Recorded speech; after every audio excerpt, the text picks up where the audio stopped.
할렐루야. 오늘 3부 예배에 하나님의 크신 능력이 임하였음을 믿습니다. 오늘은 성령 강림 주일입니다. 오순절 마가의 다락방에 성령이 임함으로 교회가 탄생했습니다.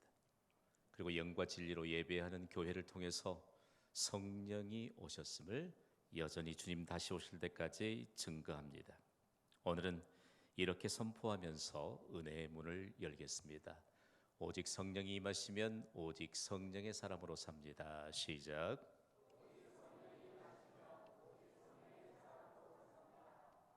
성령의 사람은 예배 시간에 해답을 주시는 하나님의 은혜를 믿습니다. 여러분 혹시 이 사람을 아실지 모르겠습니다. 아마 어느 정도 친근해졌을 것 같은데 왼쪽의 인물도 마르틴 루터입니다. 오른쪽도 마르틴 루터입니다. 독일의 종교개혁자 마르틴 루터에 대해서 여러분 오른쪽에 조금 도톰해 보이고 풍채가 좋은 사람으로 여러분 기억하고 있지요. 중요한 것은 마르틴 루터가 수도원 생활을 할 때 얼마만큼 구원을 자기의 노력으로 자기의 공로로 성취하기 위해서 얼마나 고행을 감내했는지 모릅니다. 그때에 실제적으로 기록에도 그렇지만 사람들 보기에도 너무 수척해 있었다. 안타까울 정도로. 그러나 그가 구원의 진리를 깨닫고 난 이후에 구원은 사람의 힘으로 되는 것이 아니요 사람의 공로로 되는 것이 아니요 오직 예수 그리스도를 믿는 믿음으로 구원을 받는다는 이 진리를 깨닫고 난 이후에 성령의 능력에 힘입어 살아가는 사람으로 인생이 전환이 됩니다. 왼쪽 사진은요, 그가 수도원 시절에 그리고 젊은 시절에 그의 사진으로 남아 있습니다. 수염이 덥수룩했던 것은 종교개혁의 깃발을 들고 나서 로마 교황청의 추격을 받잖아요. 그래서 바르부르크 성에 피신해 있을 때 전혀 다른 사람의 이름으로 그곳에서 지낼 때 수염을 길렀던 흔적입니다. 그래도 수척해져 있잖아요.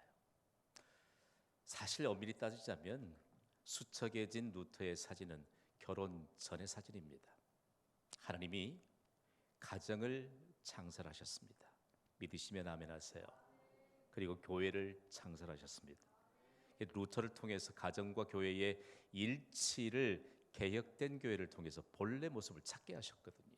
루터가 종교개혁의 깃발을 생명을 걸고 들었을 때 그에게 신실한 믿음의 아내를 선물로 주셨습니다.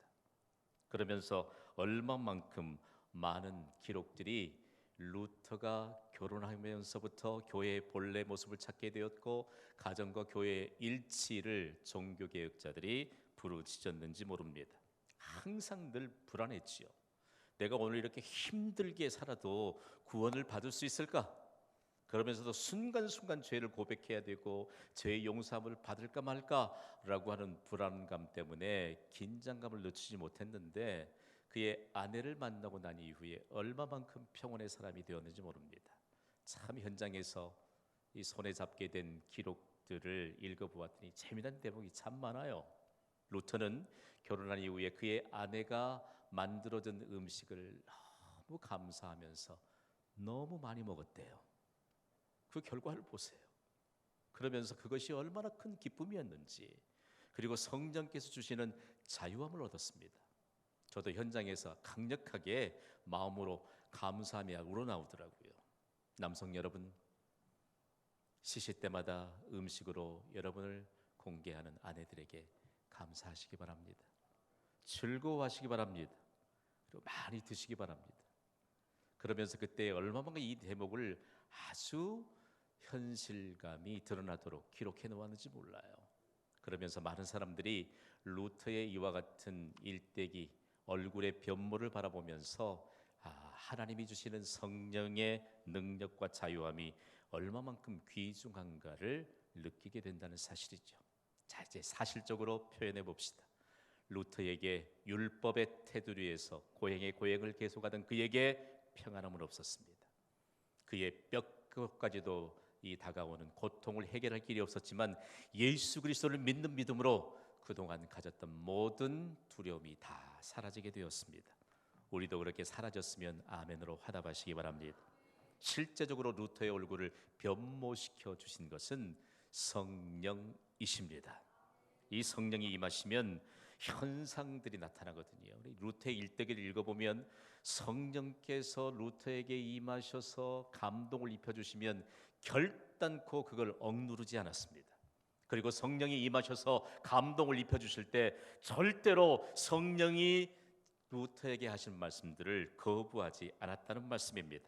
성령의 감동케 하심을 따라 고백했던 루터의 일화가 참 많습니다. 루터는 1507년 5월 1일부터 어거스틴 수도원에서 그가 예배를 집례하면서 성경을 강론하게 되었습니다. 처음 수도원에서 예배를 인도하면서 그는 이런 고백을 하나님께 드렸습니다. 살아계시며 유일하신 주 하나님께 저를 바칩니다. 아멘도 안 하십니까? 너무 상식적인 얘기잖아요. 오늘날 개혁된 교회, 우리가 성령 안에서 자유함을 얻은 개혁된 성도로 살아가는 우리에겐 하나님 앞에 직접 고백하고 감사하고 참회하고 이거 너무나도 당연한 거 아니에요? 그러나 중세 시대엔 이 모든 자유함 다 빼앗아갔습니다.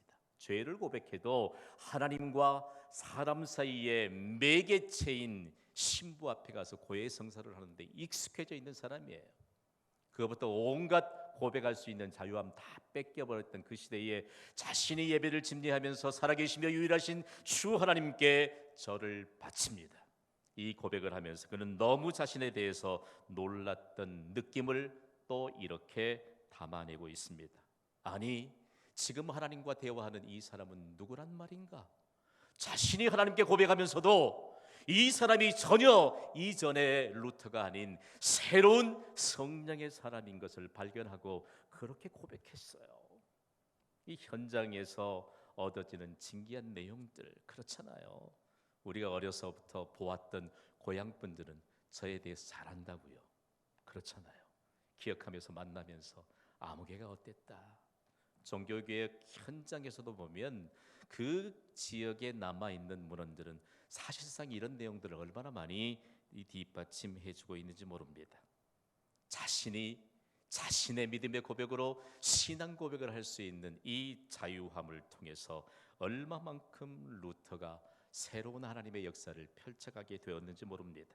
보십시오. 늘 죄에 대한 불안감과 두려움 가운데도 하루에도 몇 번씩 신부를 찾아 고해 성사하기에 익숙해져 있던 사람이 그저 하나님 앞에 감사하고 자신을 바치겠다고 헌신하고 그리고 하나님 앞에 끊임없이 이 고백적인 감동들을 펼쳤던 내용을 생각해 보면 이전의 루터의 소심한 거 기억나잖아요.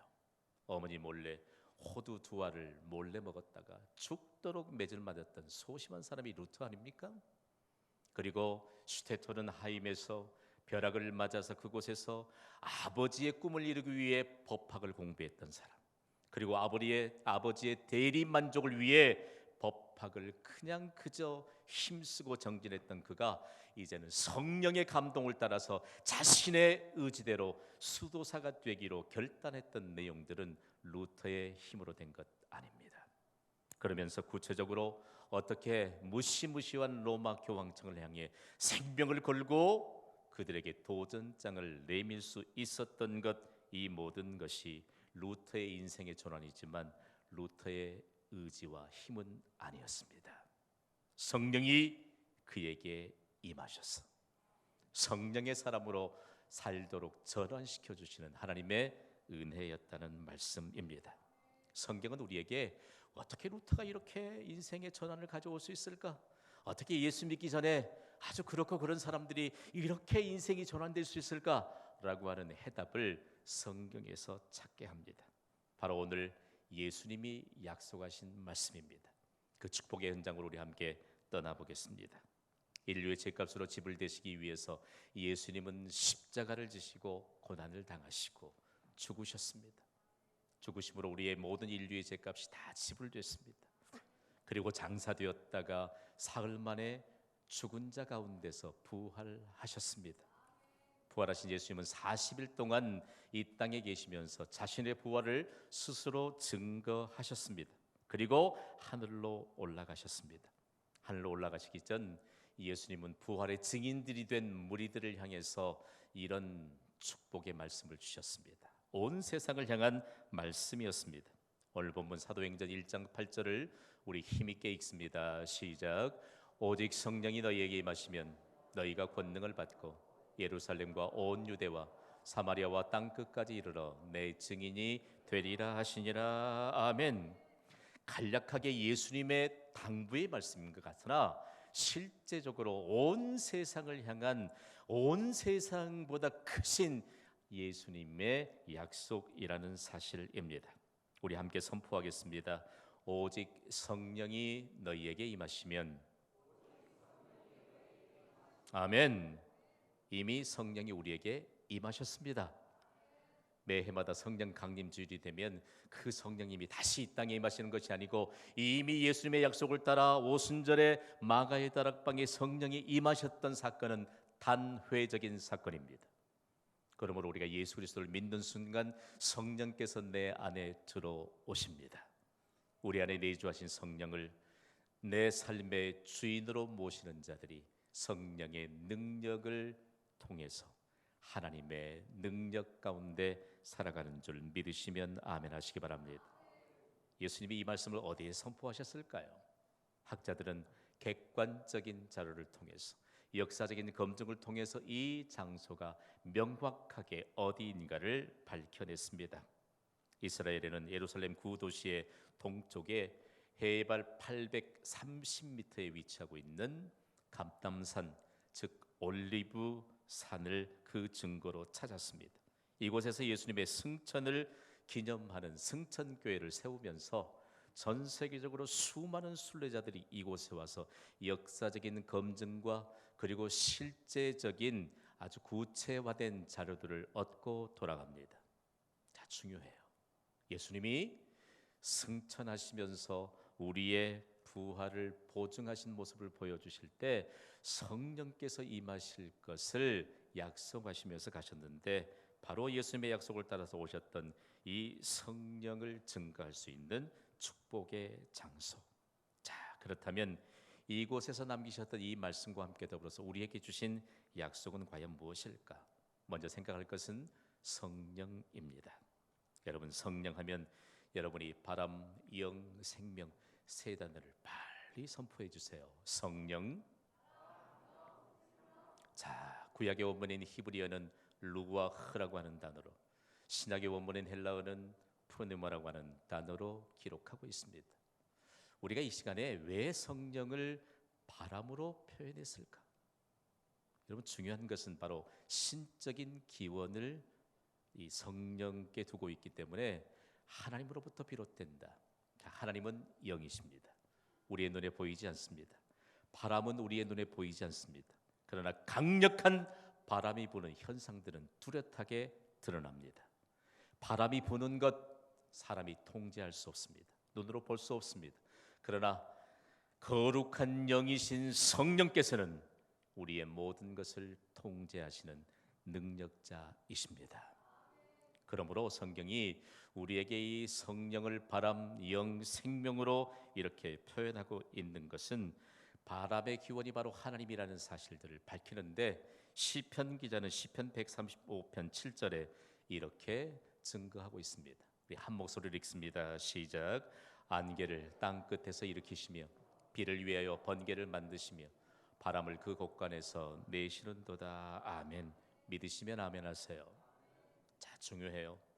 우리나라에 지금 극심한 가뭄이 임하였습니다. 조금 있으면 농작물이 다 들어가는 것은 물론이요, 식수가 없는 곳이 한두 군데가 아닙니다. 그리고 조금 있으면 생산을 가동하는 공장의 기계들이 멈춰야 될 위험한 지경에 처해 있습니다.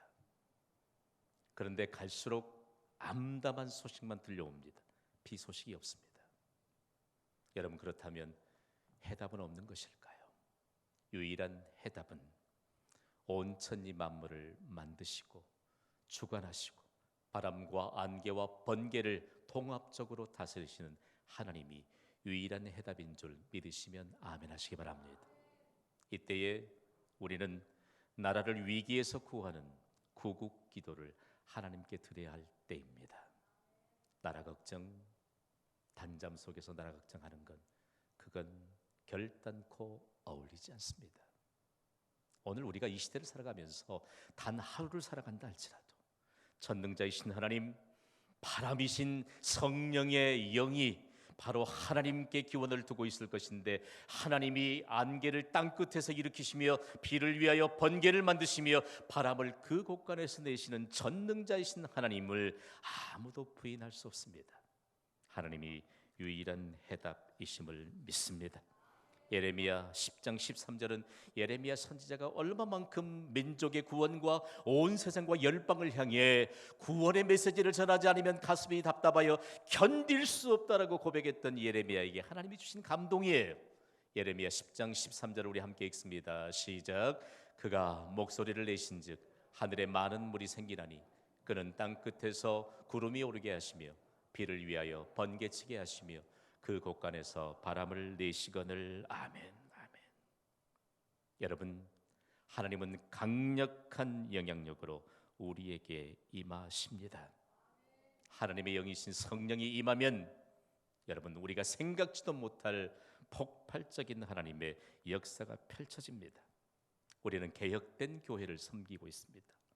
이 개혁주의 노선을 따라서 교회의 본래 형태의 모습을 찾은 교회에 가면 성령론이 명확합니다. 그리고 성령에 관한 신학적인 모든 해석들을 명확하게 우리의 삶에 근거를 두고 해석합니다.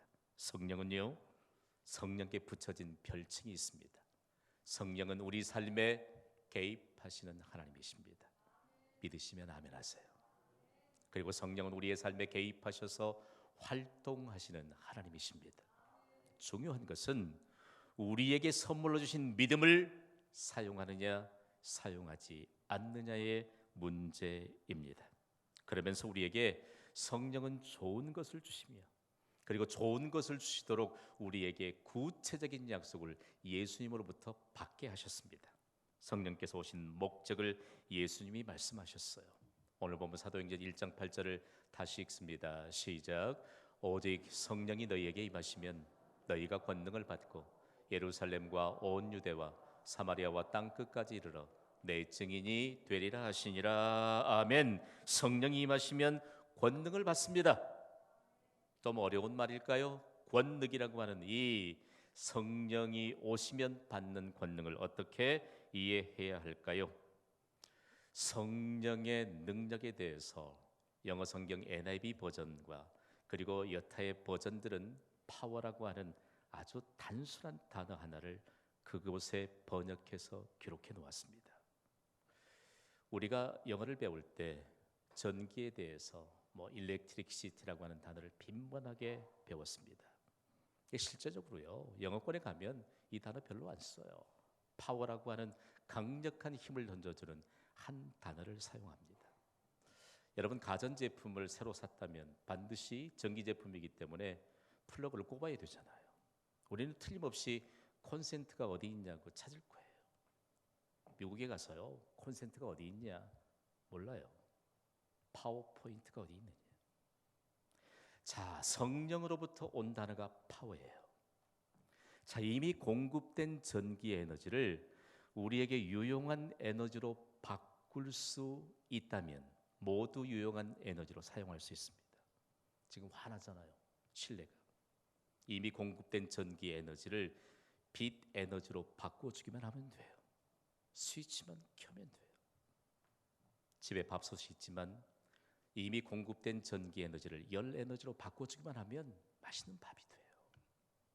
중요한 것은 성령의 능력, 권능이라고 말할 때 이미 하나님이 우리에게 임하신 성령을 믿음으로 사용하기만 하면, 성령을 의지하기만 하면 강력한 하나님의 역사하심이 우리 앞에 펼쳐지게 될 것을 믿으시기 바랍니다. 예수님이 이 약속을 주셨어요. 승천하시기. 얼마나 큰 약속인지 모릅니다. 내게 임하신 성령의 능력을 믿음을 사용하기만 하면 놀라운 능력이 나타납니다. 성령은 우리가 끊을 수 없는 것도 끊게 하시는 전능자이신 하나님의 능력을 드러내 주십니다. 아멘 하시기 바랍니다. 참 설교가 방송을 타지만 해야 할 얘기 또 해야 될 것 같아요. 오늘 성령 강림 주일이잖아요. 주변에서 말이에요, 같이 친하게 지내던 분들이 있다고요. 믿음의 사람들이에요. 그 중직자예요, 중직자. 뭐 늘 믿음의 얘기하고 그러죠. 인사하면, 목사하고 만나면. 어느 날은 그냥 저녁에 얼굴이 뻘개져가지고 같이 엘리베이터를 탔어요. 그분이 제 얼굴을 볼 수 있겠어요? 내가 그날 밤에 하나님, 이분 틀림없이 습관적으로 술을 즐겼다면 끊을 것입니다, 이렇게 확신을 가지고 좀 지났어요. 그런데 또 그 모습 그대로 만난 거예요. 또 얼마 지나다가 또 그 모습으로 세 번째 만난 거예요. 세 번째 만났을 때 이분이 이렇게 저에게 말을 건넵디다. 목사님, 오늘 한잔 했습니다. 생각해 봐요, 여러분. 성령은요, 성령의 능력을 의지하는 자에게 끊지 못하는 것도 끊게 하시는 전능자이심을 믿으시면 아멘 하세요. 그 부질없이 말이에요, 우리의 힘으로 뭐 할 수 있어? 아무것도 못해요. 그래서 내가 그 다음날 아침에 새벽에 와서 여기서 울면서 기도했다고요. 하나님, 우리 교회 성도들 가운데 그런 분 안 계실까요? 생각해 봐요. 우리가 하나님을 믿습니다. 예수님이 하나님이세요. 예수님의 약속을 따라서 오셔서 내 안에 계시는 성령님이 하나님이십니다. 그분은 전능자이세요.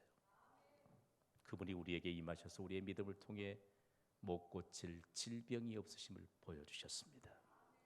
그분은 모든 문제의 해결자이신 것을 보여주셨습니다. 그리고 우리에게 성령은 없는 것도 있게 하시는, 무에서 유를 창조하셨던 그 하나님이심을 오늘날 예수 그리스도를 믿는 믿음을 가지고 사는 우리에게 우리의 삶의 현장에서 여전히 드러내 주십니다. 성령은 인간의 모든 불가능과 그리고 모든 두려움에 대한 유일한 해답이십니다. 그러면서 이 모든 것을 베풀어 주시는 성령께서 우리에게 능력을 입혀주신 목적이 무엇인가를 예수님이 밝히세요. 예루살렘과 온 유대와 사마리아와 땅끝까지 이르러 내 증인이 되리라. 아멘. 지금 2017년도에 들어와서 광주광역시를 성령의 능력으로 뒤집어 놓는 교회가 한 교회 있습니다. 그게 어느 교회인지 아시지요? 네라고 하지 말고 어느 교회예요?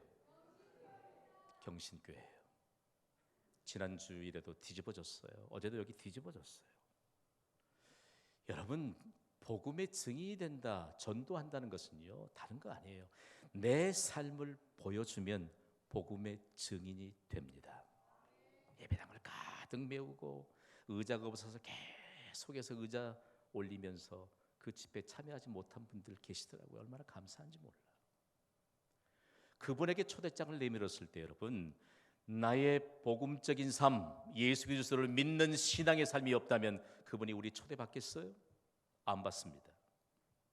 여러분, 언젠가 하나님이 그토록 애타게 우리에게 한 영혼을 그렇게 복음으로 섬기게 하셨는데, 오랜만에 돌아온 사람들은 틀림없이 오랫동안 우리의 모든 신앙의 삶을 지켜보아왔다는 사실 틀림없습니다. 경신교회가 지금까지 복음으로 광주광역시를 섬겼던 그 아름다운 역사를 광주광역 시민들이 기억하고 있습니다. 성령의 능력이요, 오늘 우리에게 있어서 가장 중요한 내용들을 과연 무엇이라고 말씀할까? 그러면서 성령이 이 땅에 오심으로 교회가 탄생했는데, 성령은 교회와 세상을 구분시켜 주시는 하나님의 영이십니다. 그분이 오심으로 교회가 탄생했습니다. 이 교회를 보편적 교회라고 일컫습니다. 그래서 하나님이 세상에 직접 세우신 기관이 바로 교회인 것이죠. 보편적 교회를 잠시 살펴볼까요? 보편적 교회는 모든 사람이 차별 없이 구원의 은총을 받는 곳입니다. 보편적 교회는 구원받은 개개인이 차별 없이 예수님의 몸인 교회를 이루는 지체가 되는 곳입니다. 더 중요한 것은 보편적 교회는 성령의 사람으로 거듭나게 해주는 곳입니다. 오늘 거듭남의 역사가 우리 모든 예배자들 위해 임하기를 주님의 이름으로 축복합니다. 그러면서 오직 성령이 너희에게 임하시면 오직 성령의 사람으로 살라고 예수님이 온 세상을 향한 말씀을 우리에게 안겨주시고 이런 고백을 이끌어내세요. 함께 선포하겠습니다. 시작. 오직 성령의 사람으로. 아멘. 여러분, 오직 성령의 사람으로 살면 교회를 교회되게 합니다. 그리고 무수한 사람들의 생명을 살려내는 축복의 기관이 됩니다. 다시 독일의 종교개혁자 마르틴 루터에게로 돌아갑니다. 루터에게 있어서 정신적인 고향이요, 그리고 종교개혁을 준비시켰던 역사적인 도시 하나가 있습니다. 독일에 바로 에르푸르트라고 하는 인구 20만 명이 살고 있는 도시입니다. 이곳에는 매우 특징적인 두 교회가 한 장소에 있습니다. 아마 사진을 보면 쉽게 이해할 수 있습니다. 예배당이 아주 건물이 거대하기 때문에 멀찍이서 잡았기 때문에 여러분, 예배당으로 오르는 75개의 돌 계단이 안 보일 거예요. 그런데 거기에 그 언덕 위에 교회가 두 개 있잖아요. 여러분 보시기에 왼편의 교회는 교회가 120년 동안 지어지면서 유구한 역사들을 담아내고 있기 때문에 에르푸르트 돔이라고 부릅니다. 그리고 원래 이름이었던 세인트 메리 캐더럴 처치, 바로 거대한 건물을 가진 교회라는 뜻이죠. 그리고 옆에 있는 교회는 여러분 동일한 교회 같지만 내용이 완전히 다릅니다. 바로 왼편에 있는 에르푸르트 돔에서 루터가 처음으로 성직자가 되도록 사제의 서품을 받았던 곳이 바로 왼편의 교회입니다. 그때가 1507년 4월 4일입니다. 그리고 루터의 영향으로 이 교회는 개혁된 교회가 되었습니다. 지금도 계단을 향해 오르면 왼편으로는 개혁된 교회를 섬기는 개혁된 성도들이 들어갑니다. 오른편으로는 구교회 그대로 인간의 공로를 의지하고 이처럼 고행을 해야만 구원을 받는다는 그 가르침 그대로 들어갑니다. 자, 이곳에서 루터가 또 한 번의 역사를 세웁니다. 그가 처음으로 사제 서품을 받고 1507년 5월 2일 주일에 수도원 동료와 그리고 부모 그리고 지인들을 초대한 그 예배에 처음으로 예배를 집례하게 됩니다. 그런데 예배 집례하는 가운데 성찬식이 병행됐는데 그 성찬식에서 실수를 범하게 됩니다. 그 실수가 얼마나 컸던지 그냥 성직자의 길을 포기하고 싶을 그런 심정들을 기록해 놓았더라고요. 그런데 루터가 그 실수를 통해서 깨달은 것이 있습니다. 아, 성령은 우리의 연약함을 도우신다. 성령은 우리의 모든 약점을 보완시켜 주신다. 하나님의 말씀인 로마서 8장 26절을 통해서 또 한 번 깨닫는 것입니다. 함께 읽어볼까요? 시작. 이와 같이 성령도 우리의 연약함을 도우시나니 우리는 마땅히 기도할 바를 알지 못하나 오직 성령이 말할 수 없는 간식으로 우리를 위하여 친히 간구하시느니라. 아멘. 이처럼 에르푸르트는 루터를 하나님께서 종교 개혁을 위한 개혁자로 준비시켰던 곳입니다. 오직 성령이 너희에게 임하시면 오직 성령으로 살라는 말씀의 증거가 되도록 루터를 훈련시켰습니다. 독일의 다른 도시에도 마틴 루터의 동상이 있습니다만 에르푸르트에도 루터의 동상이 세워졌습니다. 그런데 여기에 아랫부분에 아주 능력을 사모했던 그리고 성령의 사람으로 살았던 루터의 흔적을 기록해 놓았습니다. 시편 118편 17절 말씀입니다. 내가 죽지 않고 살아서 여호와께서 하시는 일을 선포하리로다. 아멘. 종교개혁의 깃발을 생명을 걸고 들 수 있었던 루터를 준비시켰던 곳. 여러분, 오늘 우리는 어떤 교회를 여러분이 당당하게 믿음으로 출입하셨습니까? 저는 그 현장에서 얼마만큼 가슴을 쓸어내리면서 감사했는지 모릅니다.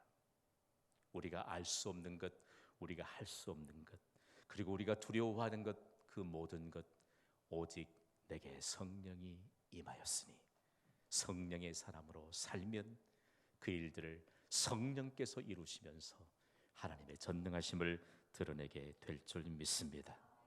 루터처럼 오직 성령의 사람으로 사시면서 가장 가치 있는 인생으로 살아가시기를 주님의 이름으로 축원합니다.